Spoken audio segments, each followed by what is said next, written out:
Good morning. I will be doing my country report presentation about the island of Cuba. The Republic of Cuba consists of a group of islands, with Cuba being the largest island, and it's positioned at the edge of the Gulf of Mexico and the Atlantic Ocean.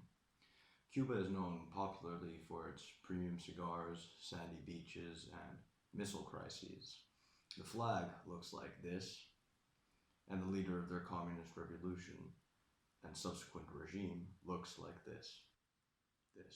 I will, of course, focus on religion in Cuba, specifically religion during communism in Cuba, and more specifically, religion under Fidel Castro's rule in Cuba. But before that, we'll have to do a quick rundown of Cuban history. There were three groups of indigenous people that migrated to the island before the Common Era. The primary group was called the Taino people. But after Columbus's so-called discovery of America and the subsequent Spanish occupation of the island, the indigenous people were almost entirely eradicated, along with any religious practices or beliefs that they might have had. Columbus first landed in Cuba in 1492, and the first Spanish settlement was established by Diego Velázquez de Cuellar in 1511. From this point on until roughly the mid-19th century, Cuba is under Spanish rule, and as such, it was officially Catholic. As somewhat of a sidebar, throughout most of the Spanish occupation of Cuba, it was a vital point for the trade of African slaves to the American continent. This brought certain African religious practices to the island, and that led to the emergence of Santeria, which in turn led to the 1996 hit song Santeria by Californian ska punk band Sublime. Santeria is a religion that combines elements of the African religious practices with the established Catholicism of the Spanish occupation. Its resilient history as a religion born through the slave trade would later create an interesting relationship with Castro's strict regime.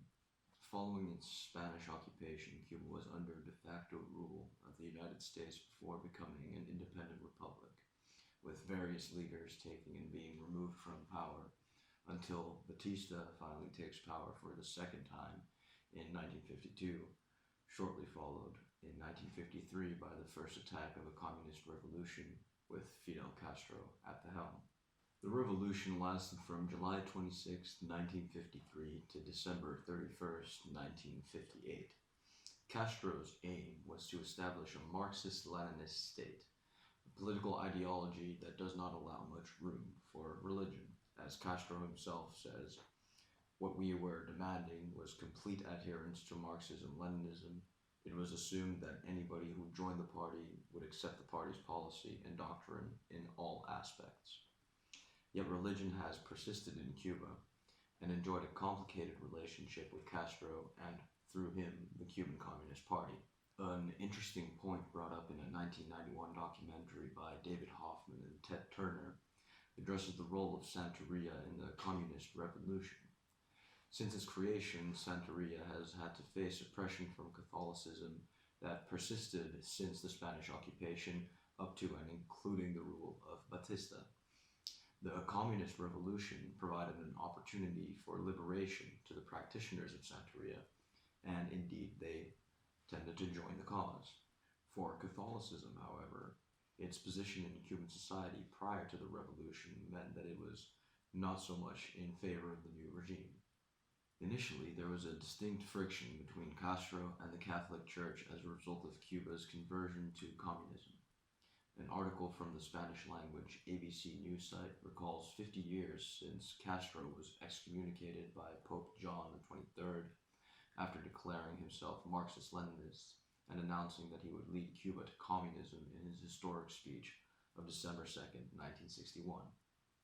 In addition to showing his manifest hostility towards Catholicism with the expulsion of 131 priests and the closure of religious schools. In Castro's atheist Marxist Cuba, there did not appear to be much room for religious institutions. In the early 1980s, however, a Brazilian friar and journalist named Fray Beto had a 23-hour-long interview with Fidel Castro, which was released in the form of a book entitled Fidel and Religion in 1985. Through this interview, Castro was able to express his views on religion in a direct manner and revealed that he had a more relaxed perspective on the position of religion within communism. And just as the aforementioned documentary suggested, Beto says of Castro that he had always been aware of the political and diplomatic significance of the Catholic Church as an institution, and that he, quote, wanted to maintain good relations with the Catholic community.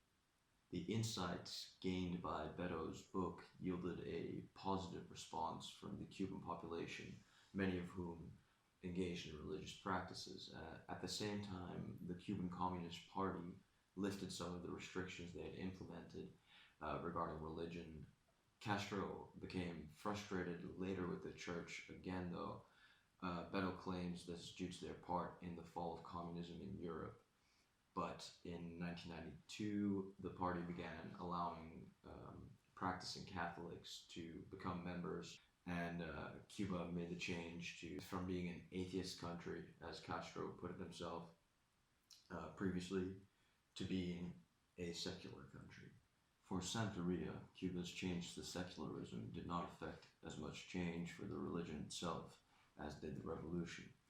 Traditionally, believers of Santeria had been oppressed and discriminated against by the generally better off Cuban Catholics who associated the religion with violence and criminal activity.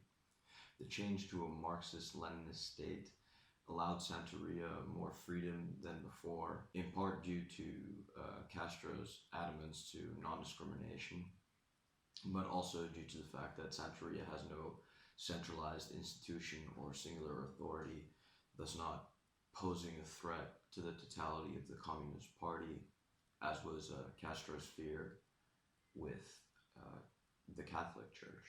Regarding Cuba's position on the spectrum of models presented by Neuhaus, I think I've made it clear that Castro's Cuban Communist Party falls on a different place on the spectrum depending on the time in question.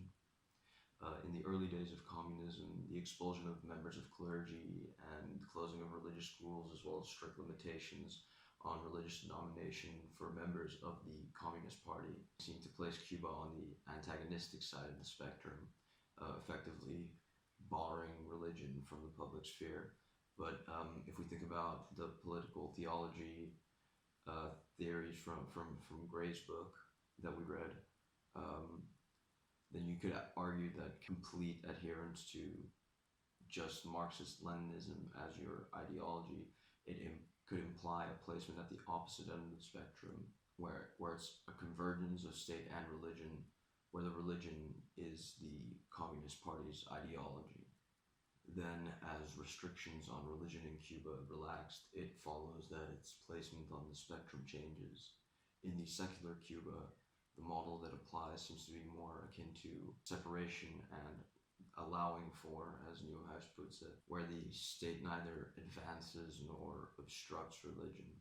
And then recently, since Fidel Castro's death and his brother Raul Castro has assumed power, that he's allowed Cuba to embrace religion once more.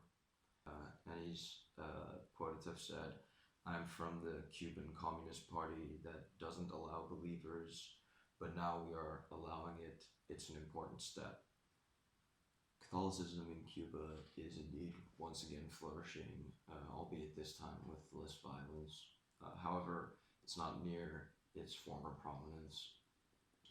The percentage of Christians in 2010 in Cuba was around 59%, of which 52% were Catholics, compared to data prior to Castro assuming power, showing 85% nominally Roman Catholic, and further stating only that Protestants, Jews, Jehovah's Witnesses, and Santeria are also represented. Folk religions ranges at 17.4%, where for Cuba, the greatest majority of that is Santeria. So, curiously, Santeria seems to have been somehow aided by communism in Cuba. Which leaves me with the following questions that I hope to discuss with the class. What are some factors that may have allowed for Santeria to have a more consistent and perhaps even growing following in Cuba under communism? any insight as to whether religion is a threat to a communist regime in light of the Cuban situation. I think it's possible to be fully committed to the Communist Party and also engage honestly in religious practices. So I think if there's some time left, we're gonna let Gaia field the questions live on Microsoft Teams, and that's all from me for now.